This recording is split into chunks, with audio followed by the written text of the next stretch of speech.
Assalamualaikum warahmatullahi wabarakatuh. Alhamdulillahilladzi hadana lihada wa ma kunna linahtadiya laula an hadana Allah. Ashhadu an la ilaha illallah wahdahu la syarika lahul malikul haqqul mubin. Wa ashhadu anna Muhammadan abduhu wa rasuluh sadiqul wa'dil amin. وفي هذه المناسبة المباركة التي أعطانها في إلقاء خطبتي فضيلة العلم كما قال الله تعالى في القرآن الكريم أعوذ بالله من الشيطان الرجيم بسم الله الرحمن الرحيم يرفع الله الذين آمنوا منكم والذين أوتوا العلم درجات والله بما تعملون خبير. في الواقع كان الإنسان يستطيع أن يفعل كل شيء بشكل صائب باجتهاده وبمهارة نفسه لأنه قد أعطي إليه الحواس الخمس والعقل ومهما بذل الإنسان من جهد وطاقة لإرشاد الناس إلى القرار الصريح فإنه سوف يخطئ في حين من الأحيان. ممكن فقط هذا مني، شكرا. وأخيرا أقول لكم السلام عليكم ورحمة الله وبركاته.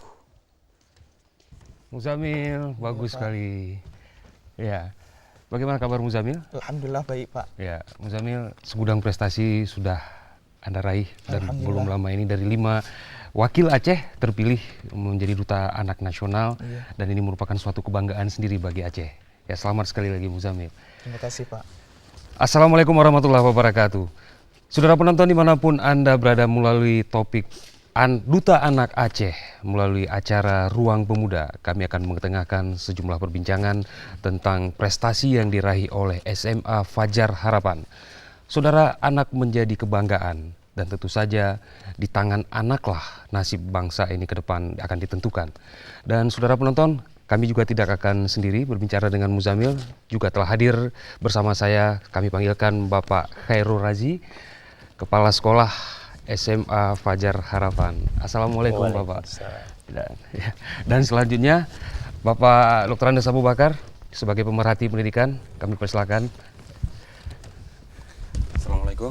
Waalaikumsalam Pak Abu Bakar. Ya. Mari Pak, silakan kita duduk, kita berbicara tentang Duta Anak Nasional. Silakan Muzamil.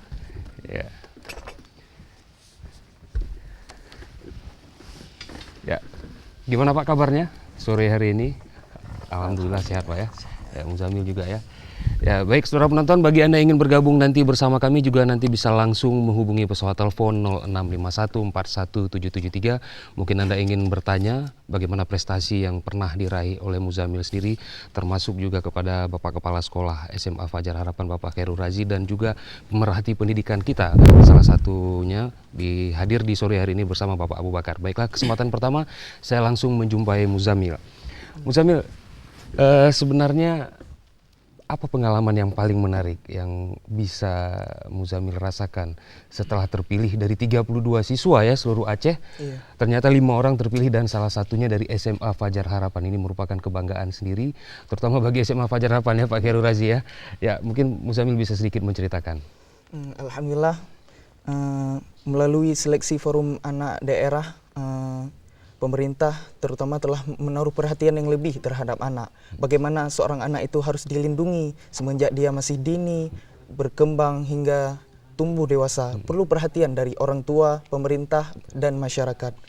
Alhamdulillah melalui seleksi forum anak daerah yang telah saya ikuti, saya dapat mengambil banyak sekali pelajaran yang sangat bermanfaat, terutama bagi saya sendiri dan kita semuanya.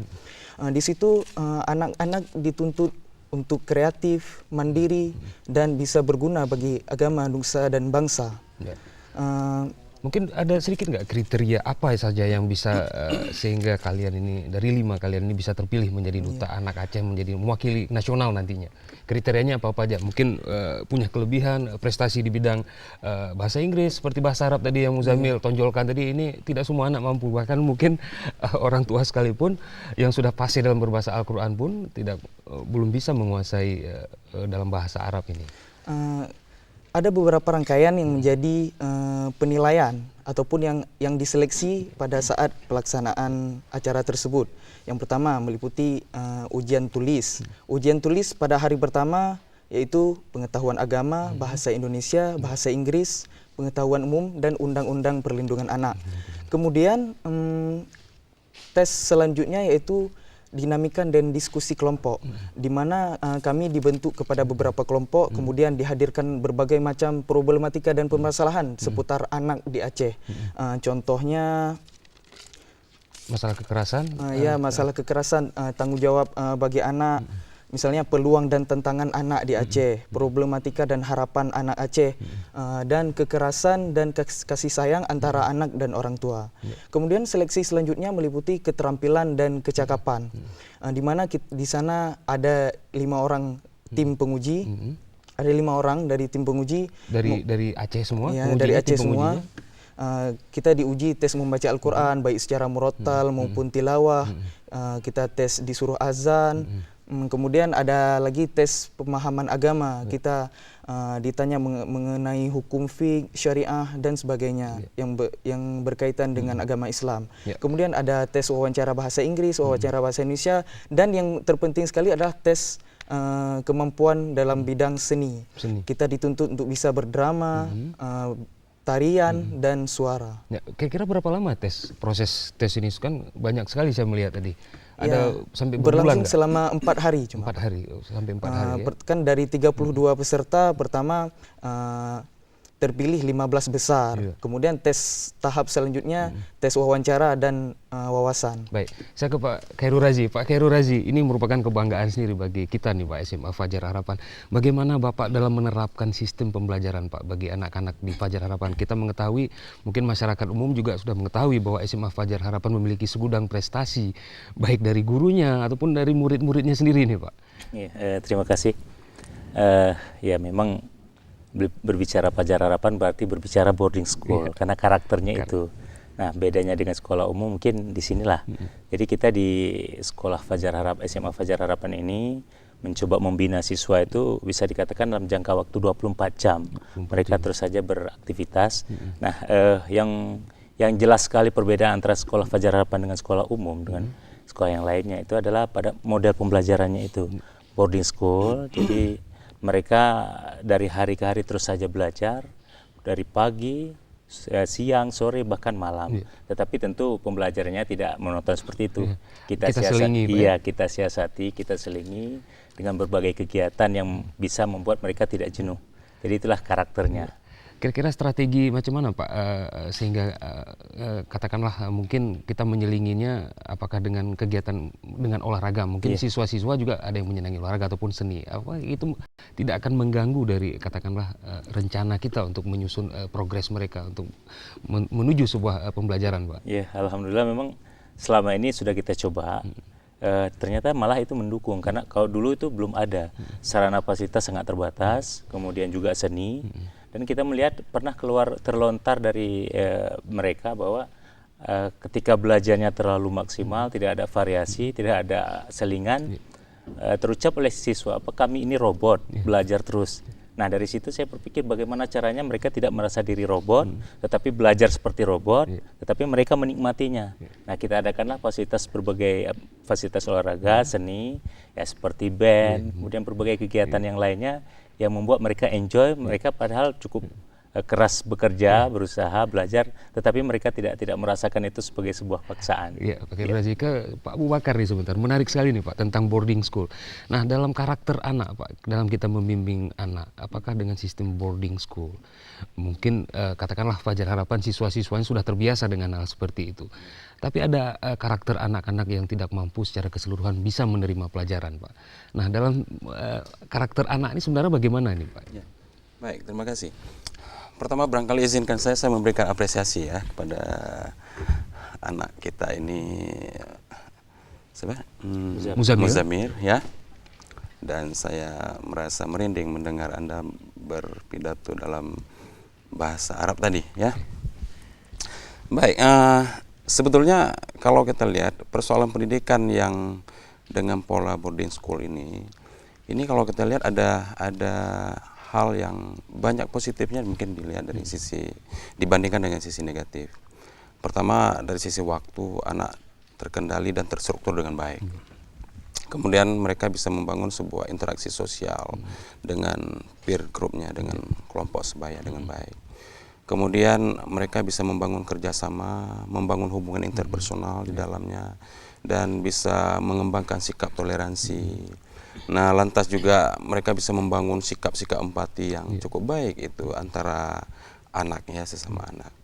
Tapi di sisi lain sebetulnya tentu ada nilai minusnya gitu ya. Nah, banyak riset-riset yang mengatakan bahwa anak yang kita didik dalam kondisi seperti itu dengan aturan-aturan main yang begitu ketat begitu. Nah, itu biasanya kurang membangun pengembangan kreativitas anak gitu. Banyak sekali ya psikolog ya atau ahli-ahli pendidikan ya itu sering mempersoalkan tentang pola-pola pendidikan boarding school ini. Terutama sekali dari sisi setting waktunya, aturan-aturan main yang dirumuskan di sana gitu ya. Termasuk juga bahwa intensitas belajar yang dipandang cukup tinggi. Nah, ditambah lagi dengan kurikulum yang cukup padat gitu ya. Nah, itu membuat anak itu sebetulnya fleksibilitas berpikirnya ya dan kemampuan mengembangkan elaborasi berpikir itu bisa sangat terbatas. Dan sehingga para ahli banyak mengatakan bahwa sebetulnya model-model pendidikan yang sangat intensif seperti itu dengan diperkaya oleh kurikulum yang begitu gemuk, kemudian dengan tugas-tugas yang banyak ya, kemudian kesempatan berpikir yang terbatas pada anak ini bisa bukan mematikan kreativitas, tapi bisa mengurangi kemampuan berpikir anak secara kreatif. Secara kreatif, Pak ya. Nah, kenapa? Karena semua sudah ada patron gitu. Ya. Nah, tapi kita melihat prestasi di SMA Fajar Harapan ya Pak Bakar ini mungkin sedikit paradok ini Pak ya. Justru dengan menggembleng mereka prestasinya lebih tinggi. Nah, kita bandingkan aja dengan sekolah-sekolah. Katakanlah mungkin prestasinya sedikit berkurang dibandingkan dengan SMA Fajar Harapan. Katakanlah SMA umum yang lainnya. Nah, kalau memang ini memang alangkah baiknya diterapkan boarding school. Menurut Bapak kira-kira di sekolah di Aceh ini perlu nggak kita terapkan boarding school sistem pelajaran seperti ini? Tapi memang kembali lagi kepada sarana dan prasarana dan juga anggaran ini Pak. Ya, baik. Saya ingin katakan juga tidak sedikit anak yang berprestasi sekarang tidak mau boarding school. Sehingga muncullah sekolah seperti SMP 1 sekarang mereka menganut sistem pendidikan sekolah unggul ya.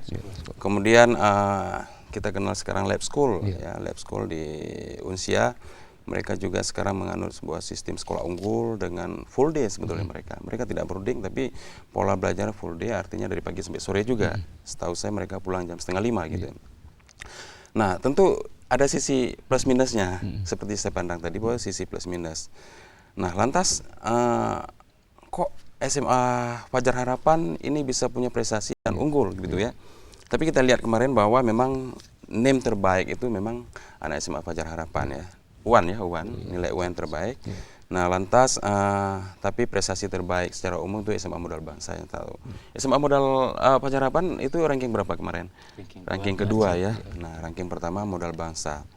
Yang saya pahami juga bahwa sekolah unggul itu sebenarnya inputnya unggul. Arti input unggul bahwa anak-anak terbaik masuk situ gitu. Nah, dalam teori belajar sebetulnya ini bukan artinya saya juga tetap memberikan apresiasi terhadap SMA Fajar Harapan ya. Tapi dalam teori belajar dikatakan anak-anak yang terbaik yang memiliki kecerdasan yang saya tidak katakan gifted tapi kecerdasan yang di atas rata-rata. Nah, apabila dia memiliki motivasi belajar yang baik, kompetitif yang baik di dalamnya ya.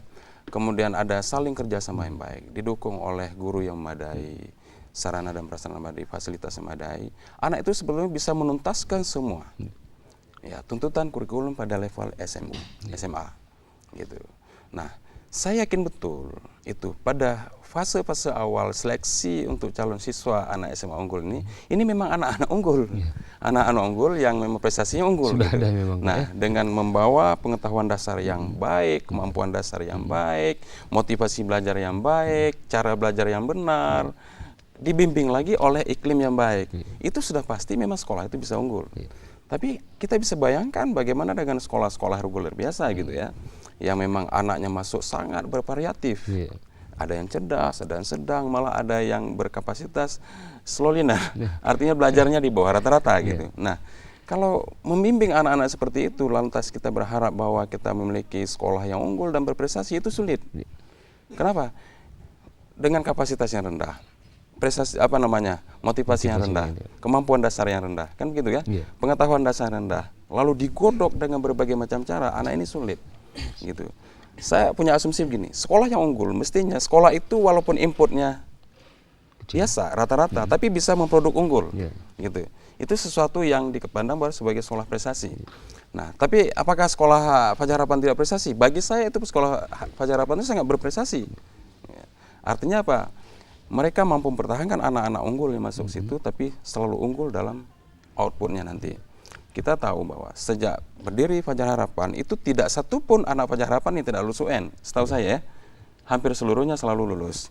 Nah, lantas mereka juga masuk perguruan tinggi. Rata-rata mereka juga bisa menembus perguruan tinggi favorit di Indonesia ini.